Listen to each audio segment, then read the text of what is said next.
Buffer overflows, given that that's standard memory stuff. So what kind of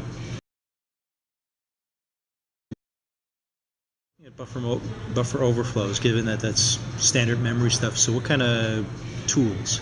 Because that's not burp or Metasploit. That's something else that you're using to look at the overflow and looking at the registers to see if what's exploitable. Yeah, exactly. We looked at things like WinDebug, GDB, Immunity Debugger, or our standard debugging tools. Yeah, there's no point in clicking it. We have to figure it out step by step every time. That seems wrong. Why does that seem wrong? You think it should be easy? Yes, buffer overflows are 20 plus years old. So there's no automated way still. And by hand essentially is the right way. Pretty much. I mean, there are scripts that'll help you.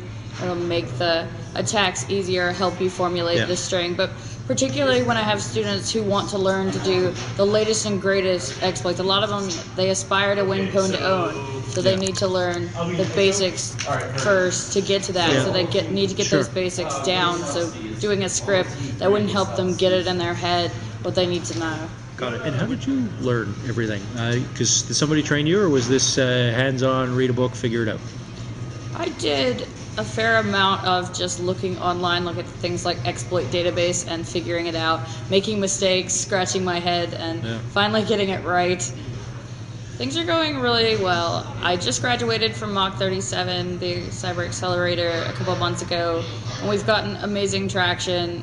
Got customers who want me to hurry up and finish my new tools. Yes, we have customers. We have customers. How do you sell a product that's not already done? You sell betas. You sell integrations into other tools. How do you sell a product without salespeople? Well, I actually met someone through the Mach 37 Mentor Network who has a lot of sales experience, who has been helping me. So he goes to my meetings, and when I make sales mistakes, he picks up the slack. Well, it's interesting because coming from a research project, the cooler the exploit, the better it is in the research field. Whereas when we're really trying to make an impact in the enterprise, it may be something that's really simple and not hard for me to code that makes a really big impact. So we've made a lot of shifts from things I think are cool and can do on stages at Blackhat to things that are really interesting to the customers, things they really need fixed around mobile. Well, we're seeing a lot of they're spending money on things like mobile device management, enterprise mobility management, mobile antivirus. And they don't really have any way to tell how effective that is, what their return on investment is, whereas they have that with their other security tools, and that's something that I can provide them. Yes, so we are doing the standalone tool and download the VM or just download the software, as well as we are doing software as a service. Another new thing for me, I just use the cloud to crack passwords. Now I'm using it as software as a service, so I'm learning so much from this experience at the very least.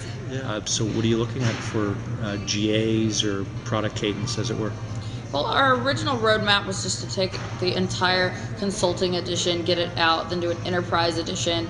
But we're actually spinning off piece by piece right now. It's going to be more of a tool set. So we've already got one piece. We're doing mobile phishing, so we're allowing you to do your phishing tests except for mobile, so we can attack you over text message. Whereas you get an email in your traditional phish, we're doing text message phishing, so that's already spun out into beta now. Wow. So that's kind of like a Metasploit social engineer toolkit kind of idea. Yeah, exactly. So it allows you to bring your mobile devices in. We're seeing the bad guys do that, so we need to be testing it. I feel coming out of Mach 37 that I have learned so much that I'm a completely different person. My perspective on information security is so much wider now. I think of it so much more from a wider business perspective rather than just big exploits are cool. It's now how I can change the world with what I'm doing.